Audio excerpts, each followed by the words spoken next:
Estimados amigos y amigas, me ha ocurrido lo mismo que a Jesús David Curbelo.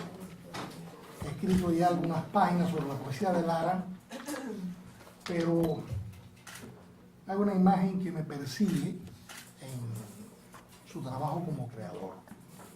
Una imagen que descubrí leyendo El escarabajo de Namibia y que voy a leerles ahora como introito de este libro. Todas las mañanas el viento arrastra una neblina a través del desierto africano de Namibia. El escarabajo de Namibia aprovecha esa breve oportunidad para ponerse de cara al viento en un ángulo preciso. Las cubiertas de las alas tienen unas protuberancias formadas por una sustancia hidrófila que atrae la humedad. La humedad se va acumulando y forma gotitas de agua, las cuales, al aumentar de tamaño, se desprenden por efecto de la gravedad y caen en unas depresiones situadas entre las protuberancias. Como dichas depresiones repelen el agua, las gotas se deslizan por ellas hasta caer en la boca del insecto. Es decir, el enorme trabajo que significa para un escarabajo del desierto obtener el agua para vivir.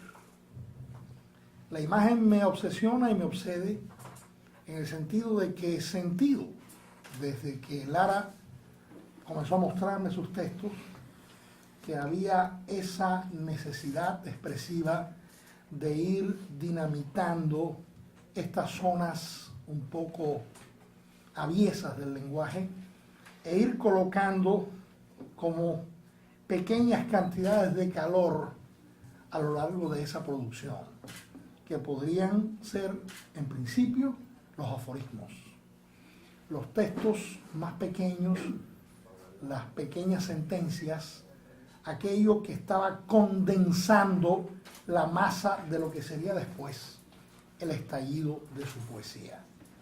Efectivamente, Lara comienza por los aforismos, como el universo comienza por una intensidad extraordinaria de calor, por una densidad muy elevada de calor que tiene que estallar, y al estallar produce un abundoso río, un derrame absoluto, que va caminando hacia muchas direcciones.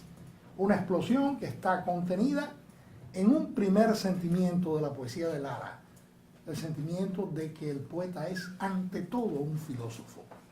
El poeta tiene que explicar el mundo, o al menos dar una versión suya de cómo considera el mundo en el momento en que lo conoce.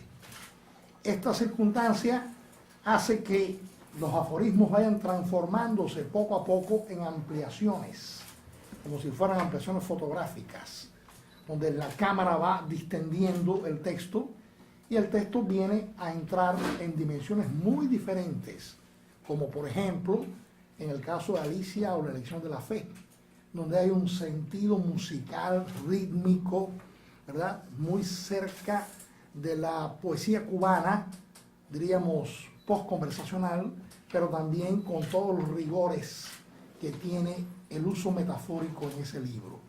Y luego se va desviando por otro cauce hacia 13 cebras o 11 round, donde hay más que metáforas, una búsqueda total de sentido, ir colocando sentidos en el orden del texto. No se trata exactamente de crear metáforas, sino de crear una enorme metáfora en el espacio vital que él está reclamando como poeta.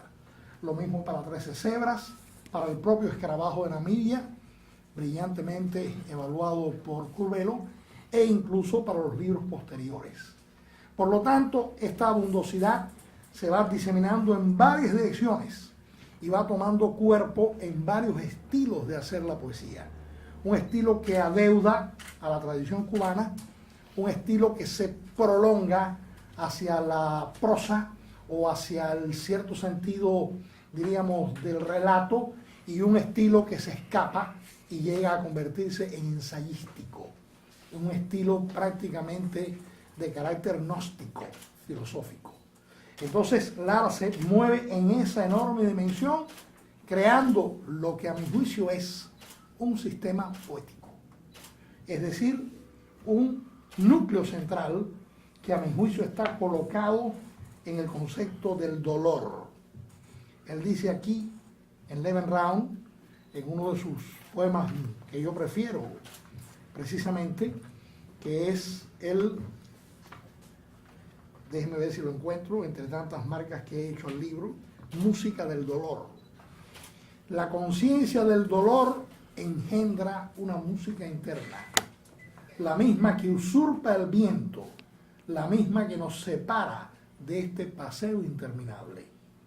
Vuelo por encima de la ciudad de techos frágiles. ¿Acaso sueño? A esta hora todo es confuso y la música que llevo dentro gotea sobre los álamos que rompen las aceras. El dolor es eso, un espíritu instigador que vuela en círculos como si avistara su propio cadáver. Ese es el núcleo, o al menos el núcleo más potente del cual van a dimanar todos los demás sentidos que Lara está conjuntando en las tres grandes direcciones de su poética, en una poética semicoloquial, en una poética aforística, en una poética sentenciosa y filosófica.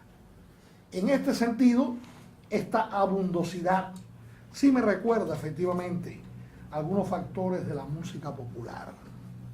No puedo menos que pensar en Mick Jagger y en Keith Richards, quienes declararon en el año 66, no sabíamos qué hacer con tanta música. Todos los días se nos ocurría una canción. Maravilloso. No todo está incluido en los álbumes de ese momento. Hay algo en Aftermath, hay algo en The Beggar Banquets, pero mucha de esa música se quedó fuera, porque ese sentimiento de expresión y esa velocidad de la expresión les ocurrió a Mick Jagger y a Keith Richards en un momento determinado de su carrera. Posiblemente me ha ocurrido lo mismo a Silvio Rodríguez en un momento determinado de su carrera, cuando ese estallido se provoca y crea exactamente el sentido del sistema. A partir de aquí, ya para los Rolling Stones está muy claro cuál es el camino que deben seguir. El mismo camino que tomó Strindberg cuando decidió separarse de Ibsen, estudiado profundamente por Antoine Arufat. Y, sobre todo, quiero ser Ibsen, pero no ser Ibsen. Los Rolling Stones dijeron, queremos ser los Beatles, pero no somos los Beatles. Y Lara quiere decir, yo quiero ser el escritor que soy. Yo no quiero ser el otro escritor que puede ser, diríamos, más festejado o más aplaudido porque toma las grandes herencias de una lírica ya establecida.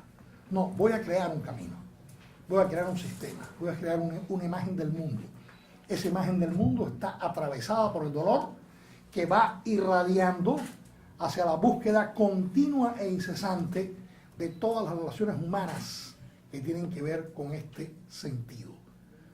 Yo creo que ahí está, de algún modo lo han dicho ellos, una zona que le permite crecer continuamente a Lara.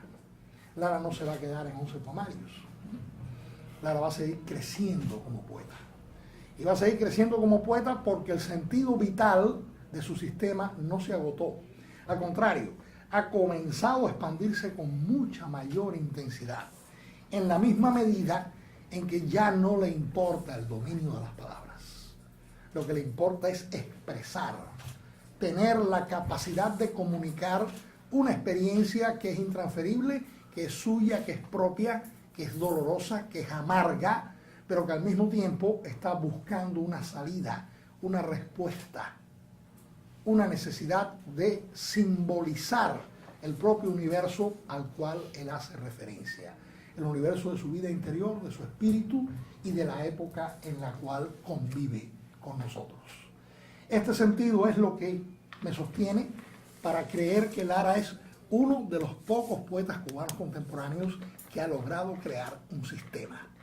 Y esto algún día se verá con mayor amplitud en la misma medida en que estos libros gocen de mayores lectores, en la misma medida en que el esfuerzo que estamos haciendo logre propagar realmente una poética que rebasa esa simple denominación de poesía para entrar realmente en el arcano de la sabiduría humana.